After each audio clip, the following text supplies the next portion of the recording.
प्रभु के सभी प्रिय लोगों को शालोम, जय मसीह की। मैं आपका भाई रविकांत इस समय में फिर से आपका स्वागत करता हूं हमारी एक और नई वीडियो में। और आज हम बात करने वाले हैं कि परमेश्वर किस प्रकार के दान से खुश होता है। और आज हम इस बात को जानेंगे कंगाल विधवा के दान के उदाहरण के द्वारा। यदि मरकुस की किताब 12 अध्याय उसका 41 से लेकर उसका 44 वचन तक जब हम पढ़ते हैं तो हम वहां पर कंगाल विधवा के दान के बारे में देखने पाते हैं। आइए आज हम इसको पढ़ते हैं और जानते हैं। वचन कहता है 41 वचन से जब हम देखते हैं वहां पर लिखा हुआ है, वह मंदिर के भंडार के सामने बैठकर देख रहा था कि लोग मंदिर के भंडार में किस प्रकार पैसे डालते हैं। बहुत से धनवानों ने बहुत कुछ डाला। इतने में एक कंगाल विधवा ने आकर 2 दमड़ियां जो एक अधेले के बराबर होती हैं डाली। तब उसने अपने चेलों को पास बुलाकर उनसे कहा, मैं तुमसे सच कहता हूं कि मंदिर के भंडार में डालने वालों में से इस कंगाल विधवा ने सबसे बढ़कर डाला है, क्योंकि सबने अपने धन की बढ़ती में से डाला है, परंतु इसने अपनी घटी में से सब कुछ जो उसका था अर्थात अपनी सारी जीविका डाल दी है। बाइबल कहती है कि प्रभु यीशु मसीह भंडार के सामने बैठकर बड़ी गौर से देख रहा था कि लोग किस प्रकार से उसके भंडार में पैसे डाल रहे हैं। परमेश्वर के प्रिय लोगों, और जब प्रभु यीशु मसीह ने देखा, जब लोग डालते रहे, प्रभु यीशु मसीह ने कुछ नहीं कहा। मगर जब वो विधवा आई और जब उस विधवा ने डाला, तब प्रभु यीशु मसीह ने अपने चेलों को बुलाकर उस विधवा के बारे में कहा। और उस विधवा के बारे में प्रभु यीशु मसीह ने गवाही दी कि इस विधवा ने सबसे अधिक डाला है, क्योंकि सब ने तो अपनी बढ़ती में से डाला, मगर इस विधवा ने अपनी घटती में से अर्थात अपनी सारी जीविका ही इसने डाल दी है।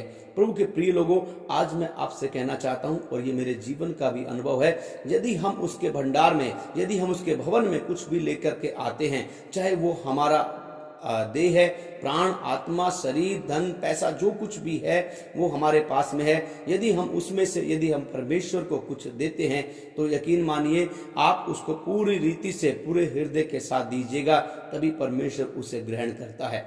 कई बार हमें बताया जाता है कि मुट्ठी बंद करके देना है, मगर उस मुट्ठी बंद को मैं और आप या फिर कोई दूसरा व्यक्ति तो नहीं देख रहा, मगर यीशु मसीह बड़ी ध्यान से उस बंद मुट्ठी को देख रहा है। इसलिए आज मैं आपको उत्साहित करना चाहता हूं कि जब भी आपको मौका मिले आप बढ़ चढ़कर प्रभु के राज्य में दे। वचन कहता है, लूका 6 अध्याय उसका 37-38 वचन में लिखा हुआ है, प्रभु यीशु मसीह ने साफ कहा, दोगे तो तुम्हें दिया जाएगा, लोग पूरा नाप दबा दबा कर उभरता हुआ तुम्हारी झोलियों में डालेंगे। प्रभु के प्रिय लोगों, प्रभु का वचन हमें साफ रीति से कहता है कि दोगे तो ही तुम्हें दिया जाएगा। लेकिन कई बार ऐसा होता है कि हम अपने बहुत कुछ होता है, हम उसके अंदर से अपना मन मारकर हम थोड़ा बहुत कुछ देने की कोशिश करते हैं और हमें लगता है कि परमेश्वर हमें इसी में आशीष देगा। कुछ लोग इसलिए देते हैं कि दूसरे और लोग क्या कहेंगे, चलो हम भी दे ही देते हैं। इससे भला ये है कि आप दूसरों को देख कर दें, भला ये है कि आप ना दें, क्योंकि प्रभु का वचन कहता है जब हम देते हैं तो परमेश्वर हमें बड़ी गौर से देख रहा होता है कि हम किस मन से देते हैं, और उसी हृदय के अनुसार परमेश्वर हमें ब्लेस करता है, हमें आशीष देता है। प्रभु यीशु मसीह ने उस गवाही को किसी को नहीं बताया, सिर्फ अपने चेलों को बताया ताकि वो उन्हें सिखा सके कि तुम्हें भी किस प्रकार से देना है, तुम्हें भी किस प्रकार से प्रभु के भंडार में, परमेश्वर के भंडार में उस अपनी भेंट को लेकर के आना है। प्रभु के प्रिय लोगों, आज मैं आपको उत्साहित करना चाहता हूं कि जब भी आप उसके राज्य में दे, अपना हृदय खोल कर दें और परमेश्वर अपनी महिमा को आपके जीवन में उड़ेल देगा। जब हम देखते हैं सारपत की विधवा के बारे में, वहां पर लिखा है पहला राजा 17 अध्याय के अंदर, जब हम वहां पर देखते हैं, वहां पर लिखा हुआ है कि वहां पर उस विधवा के पास एक कुप्पी में थोड़ा सा तेल था और थोड़ा सा मैदा था। उसने कहा कि मैं और मेरा बेटा इसे खाएंगे और मर जाएंगे, मगर एलिया ने कहा पहले मेरे लिए बना कर ले आ और तब जाकर तू अपने और अपने बेटे के लिए पकाना।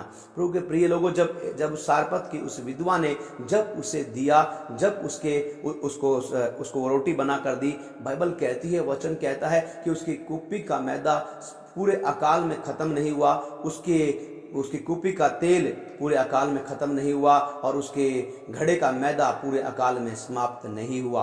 प्रभु के प्रिय लोगों, जब हम देते हैं हृदय के साथ, परमेश्वर हमारे घड़ों में से कभी भी हमारे आटे को खत्म नहीं होने देता है। हमारे जीवन की में किसी भी क्षेत्र में वो हमें घटने नहीं देगा, क्योंकि हमारा परमेश्वर हमें सही समय आने पर बढ़ाना जानता है। मत्ती किताब के यदि हम 6 अध्याय में पढ़ते हैं, वहां पर प्रभु यीशु मसीह ने साफ अपने चेलों को आज्ञा दिया। उसने अपने प्रचार में, अपनी शिक्षा में लोगों को बताया कि तुम अन्य जातियों के समान यह चिंता करके मत कहना कि हम क्या खाएंगे, क्या पिएंगे, क्या पहनेंगे और क्या ओढ़ेंगे, बल्कि तुम्हारा परमेश्वर, तुम्हारा स्वर्गीय पिता तुम्हारे मांगने से पहले तुम्हारी जरूरतों को जानता है, इसलिए तुम उसके राज्य और धर्म की खोज करो। इसलिए हमारा कार्य है परमेश्वर के राज्य में बढ़ोतरी में अपना हाथ बटाना। इसलिए यदि जहाँ पर भी हमारी आवश्यकता है, हमारे धन की, हमारे तन की, हमारे मन की, जहाँ पर भी हमारी आवश्यकता है, हम पूरी रीति से अपने आप को दे दे और परमेश्वर हमारे उस देने को देखेगा और उसी के द्वारा वो हमें ब्लेस भी करेगा। आज मैं आपसे फिर से आपसे आग्रह करता हूँ, विनती करता हूँ कि जब भी आप दे, पूरे हृदय के साथ दे। लोगों को ये देख कर ना दे, पास्टर को देख करके ना दे, दुनिया को देख करके ना दे, बल्कि परमेश्वर को देख कर दे, क्योंकि परमेश्वर हमारी बंद मुट्ठियों के अंदर भी देखता है कि उसके अंदर क्या है। इसलिए प्रभु के सेवक ने कहा है कि परमेश्वर हमारी मुट्ठियों के आकार को नहीं देखता, बल्कि वो हमारे हृदय के आकार को देखता है। इसलिए बड़ी गंभीरता से देने के विषय में समझें और हर एक मसीहचन इस बात को बड़ी गंभीरता से ले कि हमारा देना काफ़ी नहीं है, बल्कि पूर्ण हृदय के साथ देना ये बड़ा महत्वपूर्ण है। और उसी के अनुसार परमेश्वर हमें ब्लेस करता है, हमें आशीष देता है। परमेश्वर का वचन बाइबल हमें देने के बारे में बिल्कुल साफ और निष्पक्ष है, और वो इस बात को बड़ी गंभीरता से लेती है कि कोई भी क्यों ना हो, वो जब भी परमेश्वर के राज्य में दे तो उसका एक हाथ जब देता है तो दूसरा हाथ कभी ना जानने पाए।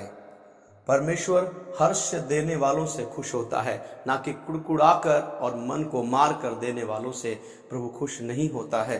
प्रभु आपको ब्लेस करे, आशीष दे।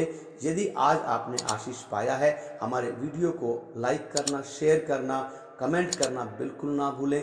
फिर भी यदि आपके पास कोई सवाल है, नीचे दिए गए नंबरों पर कॉल करके आप हमसे बात कर सकते हैं। यदि आपका कोई प्रार्थना विषय है, तब भी आप नीचे दिए गए नंबरों पर कॉल करके हमें अपना प्रेयर रिक्वेस्ट बता सकते हैं। हम आपके लिए प्रार्थना करेंगे और परमेश्वर के नाम की महिमा हमेशा तक हम सबके द्वारा ऐसे ही होती रहेगी। शालोम। प्रभु आप सबको बहुत आयत से आशीष दे। जय मसीह की।